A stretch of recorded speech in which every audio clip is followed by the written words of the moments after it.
Yeah, I'm going to put something out here that's really way out. And I'm not trying to draw attention, and I kind of don't really want to put it out too much because it is that far out. But I'm going to try to give it in a very simplistic, common sense way. And I was kind of wondering how I was going to do the video, but I guess it's probably better just to talk it through. You know, it might be nicer to do the pictures and talk over it too, but I just want to get it out here because, well, it's about, first off, I'm not going to refute the existence of real UFOs and aliens per se, but I'm going to tell you most of the stuff, at least, or maybe all of it, is fake.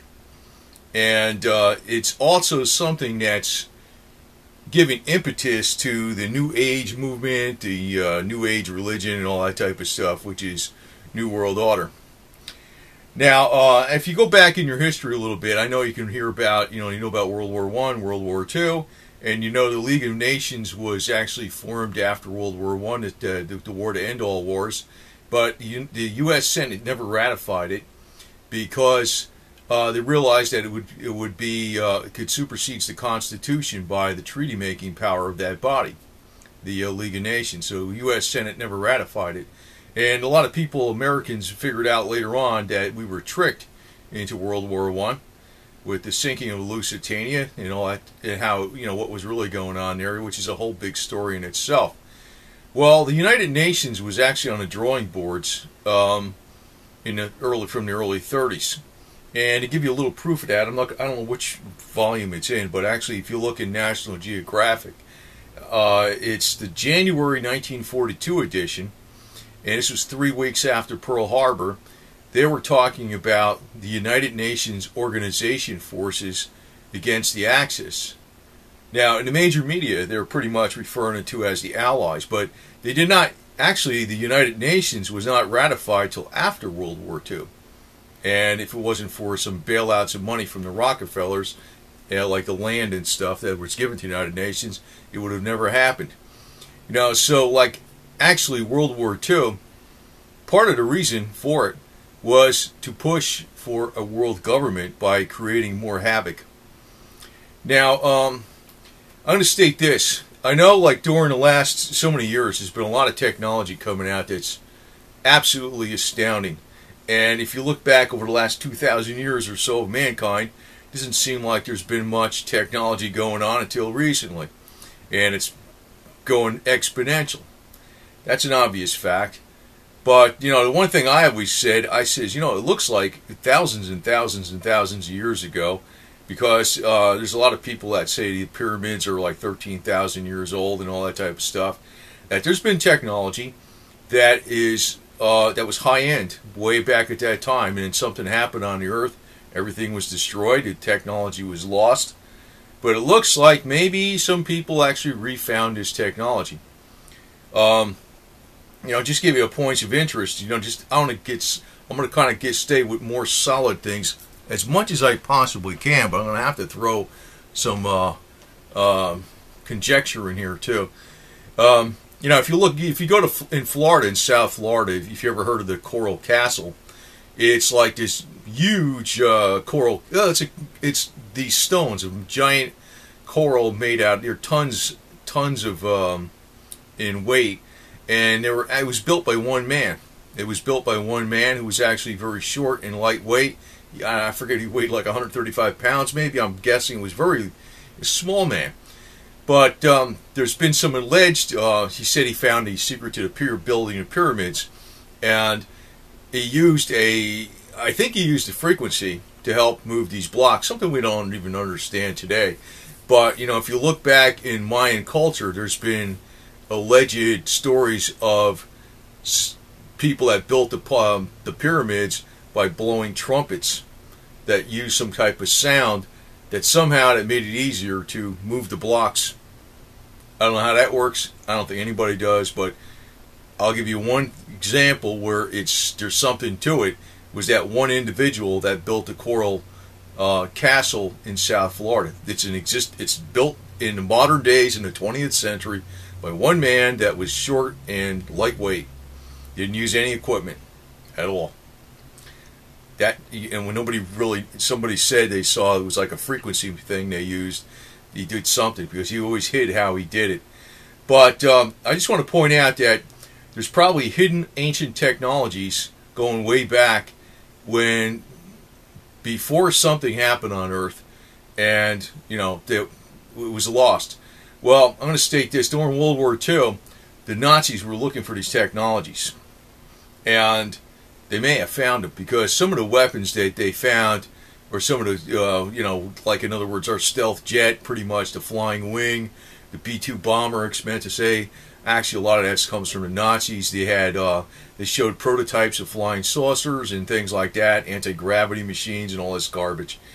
Now, I'm going to kind of relate this to some other things, and you might think it's ludicrous at first, but there's been, not just stories, but it was supposedly like 100 or so large submarines that were major transporters. They were very, very large, that used rocket fuel to propel them. They weren't nuclear powered, but they could actually travel around the world without diesel fuel. Now, it is a fact that the Nazis were trying to establish a base in Antarctica. Now, I'm going to get on to some of this with the Admiral Byrd deal later on, but if you start piecing this together, you're going to start seeing that it's a good possibility UFOs are, they're man-made. It's a game that's going on, and also it dovetails into a warning from Wernher von Braun, who's the Nazi rocket scientist that came over to the United States. That was the one that helped our Apollo space program and the rocket program. Without him, he allegedly said on his deathbed, "Beware of the fake alien invasion." There's a little game going on with this deal, but it's more than, it's a lot of different things. It's also supporting the New Age religion, all this kind of stuff. It's actually all man-made, from what I'm digging up here. Well, anyway, if you start putting some of the pieces together on some of this stuff, even though this is some way out stuff, and I kind of don't want to really put it out here too much because it's so far out, but there's probably a decent chance that a lot of Nazis probably did escape to Antarctica and found something that's underground, that's a base, and maybe the ludicrous hollow earth theory, which seems so damn ludicrous. That's why I put out that video before. If you want to look back at it, if you haven't seen that, I don't like try to prove it, because you can't prove it, but I just present a number of things about the hollow earth theory that is, it's not that crazy as you might think it is. It's Sir Edmund Halley, the one who discovered Halley's Comet, was believed in it. It was seriously taken as true back in the 1700s, 1800s. It was also Sir Isaac Newton also thought it was real. And it was also alleged, I don't want to rehash that whole video, but if you want to take a look at it, it's not as crazy as it sounds. But it could be that Germans escaped with the best technology in Antarctica.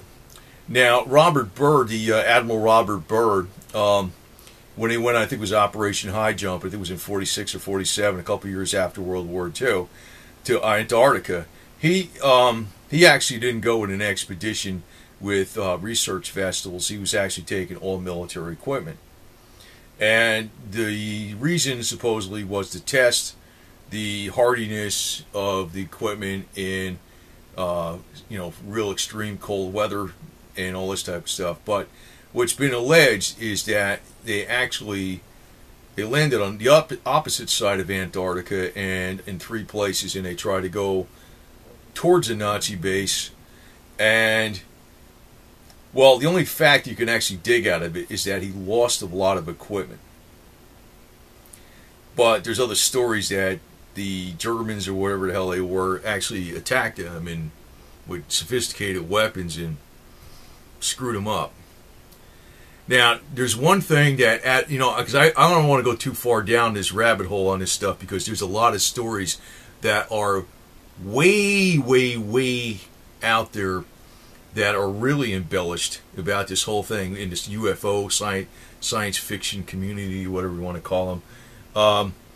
But there's one thing that Admiral Byrd allegedly said that it says the next time we fight a war, we're going to have to fight an enemy that can fly from pole to pole unobstructed.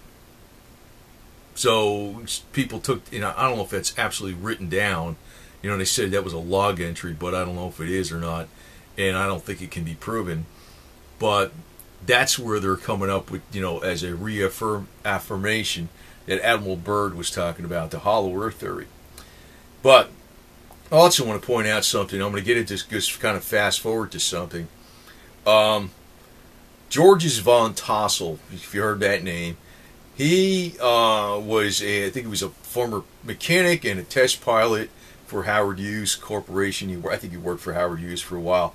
He was out in the desert. I think he was running an airport out in the desert. I forgot what they called it. He said, I was like, I'm not into this alien stuff, okay? But he said he was visited by aliens from Venus, okay? That's what he said.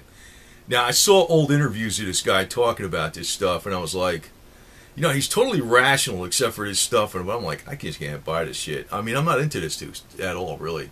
But I kind of have an open mind, but I'm like, I don't know, man. But the one thing that was peculiar, he was told to make this particular device called an Integratron or something. Integratron, I think I'm saying it wrong. It's located in near Joshua Tree, which is somewhat near 29 Palms, California, out in the desert. And it's a big, gigantic building that's all made out of organic materials. I think it's fiberglass wood. There's no nails in it. It's fiberglass wood, cement, or whatever, glass or whatever. And it brings in energies, and it's supposed to bring the lifespan of people up by 20 or 30 years or more. And the idea is just the aliens from Venus told him is to do this so that it would save mankind, because the experienced people would be around that much longer to teach the new generations, that type of stuff. Well, there's one peculiar thing about this whole thing that indicates that they weren't from Venus. They were actually from Earth, even though they flew in on a flying saucer. The diagram of the flying saucer that Georges von Tassel drew was like the Nazi things from their prototype drawings that were captured by the Allies in 1945. Now, where the hell they get this stuff from? It might be ancient technology. I don't know. It's a guess. I really don't know. This is all guesswork, but not totally, because it's like the pieces seem to fit together pretty good. But here's another tip-off. He heard that they were speaking in a foreign language, and he recognized the language, and he said it was German. And he says, "Oh, you're speaking German." And then he replied, they said that they speak all the languages in the world. These were the supposed aliens from Venus. And what's ludicrous about this, it's almost like, I guess, if you were there and you were quick to think, he says, well, can I hear some Mandarin and Swahili? And probably they couldn't speak it because maybe they were Germans. It's a game. It's a game. The alien, there may be something to like real aliens, but by and large, I have to take this stuff very serious as to what Wernher von Braun said about the alien threat. They are using this to actually push a new age religion stuff. That's what they're doing. And it's leading people off a cliff. So, not just religiously, but by their freedoms and everything else. But there's a number, if you add up the number of sightings of flying saucers and stuff like that, and I know there's most of them are freaking total BS, or you might see a little dot on a freaking camera, but there's some films out there that are like, holy shit, that's real, man, But I always kind of thought it might have been some government stuff maybe, but I really didn't know. But now that I start really piecing it together, I'm really leaning extremely strong toward it being government, all human, and there's a game going on here because they're actually setting up the one world order with this garbage in different ways. They're pushing occultism and New Age and all this type of stuff. But what's interesting too is that if you look at some of the really, really older pictures of, I saw some of the videos. See, this is why I didn't want to like put that out in a video, because I don't know if I can just take a clip from YouTube and show the clip or where the hell it was. It's a lot of work, but if you look at some of the older videos, some of the that are very high quality of the flying saucer thing or whatever the hell it is, they seem to not be going too good in a straight line. And you know what that may be from? The technology wasn't perfected yet. It's a man-made craft. It's a man-made craft that they might have found some ancient technology, but they didn't perfect the actual drive system that well. And that's why the craft was not really going that good back in the early 50s and stuff. And that's exactly what happened, I think, with the 1946 or 1947. I'm not even familiar exactly what year that was, but it was the late 40s. The Roswell incident that basically gave birth to the whole UFO movement. So, but what I think's going on is that since the time of Admiral Byrd's mission, I think the top people and I think they're all in cahoots with each other. I think the top elite in Russia, the top elite in China, top elite in Britain, the United States, Germany, and everything are all working together. In Israel, I'm sure, even in Israel, even though, those were Nazis. I'm going to say this. When you get on a very, very top, it's like the people are all set on each other's throat. The people on the top pretty much are buddy-buddy with each other. There's absolutely no... they may cut each other's throat, but they're pretty much, if they're working towards a common goal, they got a club, and it's just another club altogether. But it's probably very feasible that, because there's a lot of people that believe in the UFO stuff, and I don't know if I can't say for absolutely certain that everything out there is no UFO alien presence anywhere, especially in the whole universe. But there's definitely, what I'm figuring is there's actually a lot of this stuff is man-made, and it's being used to push for a new world order. Now, I just want to point out something else, because if you look at the Georgia Guidestones, it's very interesting. They say the first commandment on there, they say, is to keep humanity at a level of 500 million in perpetual balance with nature, right? Which means all these other people got to go away, right? The number 2 thing is guide reproduction wisely. And that has a lot to do with, selective genes, whatever, or cloning the best, what they consider the best people. So this is probably a real plan of the elite.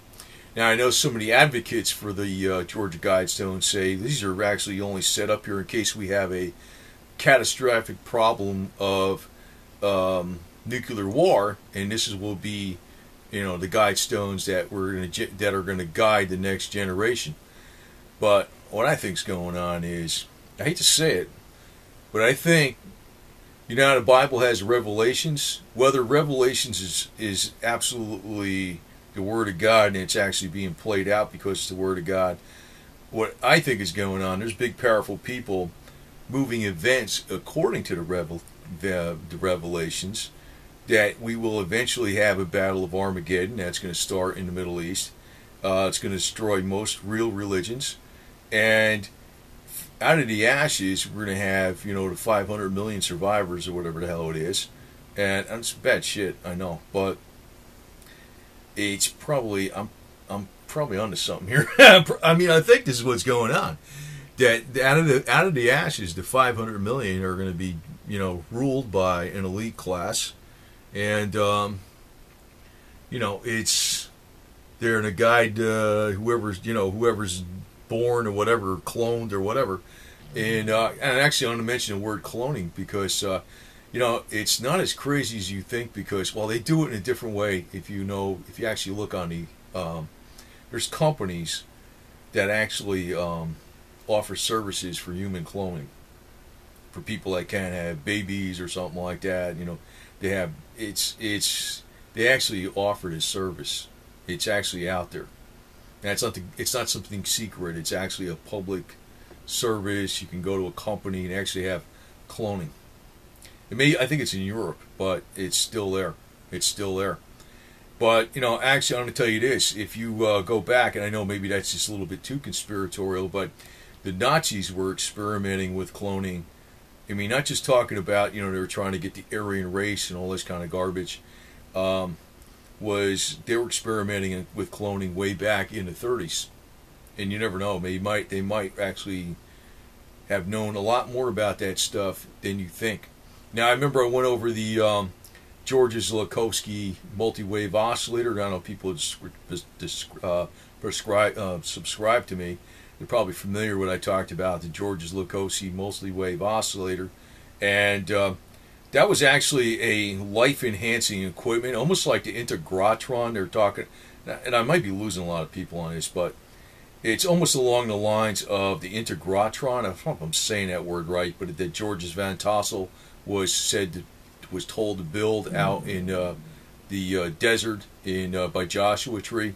Now that building is actually there, but it's a life directing. It's like there's energies around us that we don't see, that if you focus them in on life, they will actually, it'll extend life. But they use the Georges Lakowski multi-wave oscillator in hospitals, evaluated by medical doctors all throughout the 30s and into the early 40s, and it cured, people that were terminally ill had these fantastic remissions. And, you know, George Lakowski was hit by a limousine in 1942 in New York City. He did not want to go to the hospital. He wanted to go back to his lab. He went to the hospital, and 3 days later he died, and then his device was taken out of the hospital. Now, we know exactly what the device is today, but what I'm saying is there's probably a lot of really wild technologies that the real elite have that people would be totally astounded by. Now, I know I was mentioning a little bit about some of this Donald Marshall stuff, and you know, I think a lot of what he's saying is at least some of it is true, I think. I am not buying into all of it, because I understand with anybody who may be brainwashed disinformation that the best way to get people to bite on the hook is to give them some grains of truth, real meat, so they bite on the hook. And, you know, there might be garbage mixed in with it. I don't know. But I do realize that most of the UFO sightings that are like really super solid, that, you know, if somebody saw that, you know, for like they said, hey, I saw a flying saucer and it's a credible witness and all this garbage, and they say all this crap happened to them or whatever. I'm not into this. I don't follow this too much, but I kind of like see it here and there. But I'm getting a good mosaic of what's going on. It's all a fake scam bunch of garbage for most part that is pushing for the New World Order. They're humans doing this garbage. It's people. It's people. They probably got really high-end technology, and it's probably where the source of the technology came from was probably very ancient technology that existed on this earth. Who the hell knows when? Way back when. And if you want to look at something more solid, but if you actually want to figure this, the Germans at the end of World War II did have a number of super high-end weapons. And what I think is that the elite of that were actually the best scientists and stuff, they didn't really give a shit about the German people or winning the war. They just booked. They just booked and they left. And that was it. You know, now I'll give you another little tidbit. They were thinking about bombing Antarctica and testing nuclear weapons in Antarctica after the incident with Admiral Robert Byrd going down to Antarctica in 1947 with Operation High Jump, and he did lose a lot of equipment. Now, I know there's rumors out there that say it was from flying saucers and all this other garbage, but it could be that something what did happen like that. But what happened was, when they were planning on doing this, if you look back, and you can find this probably on YouTube someplace, there was in the early 50s where a whole bunch of UFOs were over Washington, D.C. Well, the plans for dropping the bomb in Antarctica were like thrown out the window at that time. But in other words, it may have been just people that had high-end technology, nothing to do with aliens. Maybe I don't know where the technology originally came from, but that's what it probably is. But it looks like what's going on today. There's a major collusion amongst the elite. They have the technology. Nobody else has it. I mean, we probably got free energy and all this other garbage. I mean, Tesla talked about a lot of these things, but it's, you know, if one person knows about it, there's no reason to believe that maybe sometime way back, you know, who knows, maybe 50,000 years ago somebody knew about it. I don't know. I'm just saying there's a lot more strange, you know, we don't know nothing about the history of the Earth except for from maybe the Egyptian times, maybe 5,000 years ago or something like that. We don't know much. We don't know much at all. And the only thing I could say solid about the crazy stories about the Germans having these, but you know, we do know some of the stuff they had back in at the end of the war was ridiculously high tech. You know, they had the first rockets, they had the first, you know, jet planes, and they had, you know, they didn't even show this right after the war, but they showed it much later, like on the History Channel. You know, flying saucers that just kind of flew off the ground a few feet. But you know, they might have left the junk and took the good stuff and booked. That might be what happened, because the one thing that really tipped me off the most was when Wernher von Tassel says the aliens spoke German, and I'm like, and he goes, "Oh, you speak German?" Because he didn't realize he speak, and he says, "Well, we speak all languages of the earth." And I was like,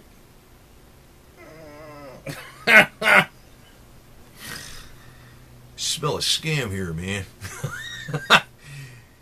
But you know, not to be late, you know, put this point forth too much, but it looks like the whole point I'm putting out this stuff out is that this all this UFO stuff and all these sightings and all this stuff that people are, you know, they're saying the planets, you know, somebody from other planets is saying this and all this garbage.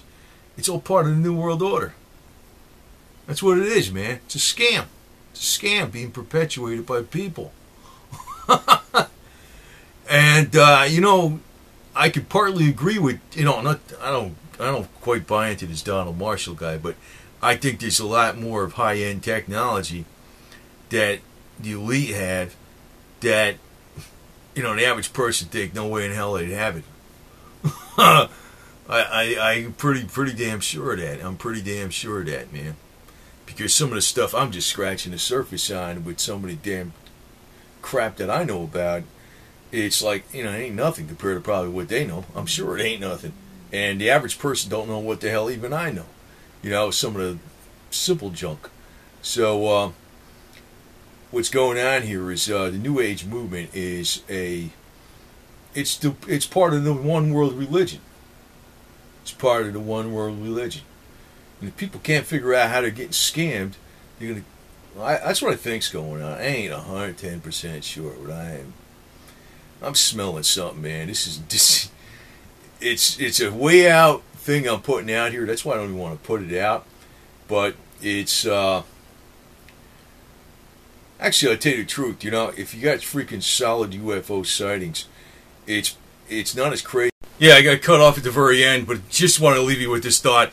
You know, if you actually have very solid UFO sightings, very reliable witnesses, you know, people that have been in the military, you have multiple pilots that have a lot of experience and they see a UFO, you're saying, wow, that's a really credible witness, or if you got really clear film and it's not been doctored and all this kind of stuff, you have to say it's real, right? And it's not as crazy to think that it's maybe people that are in secret that actually have this technology versus aliens. It's probably more credible to think that. And, well, there's a lot of, like, anecdotal evidence or suggestions to figure that's what it is. We got a scam going on here.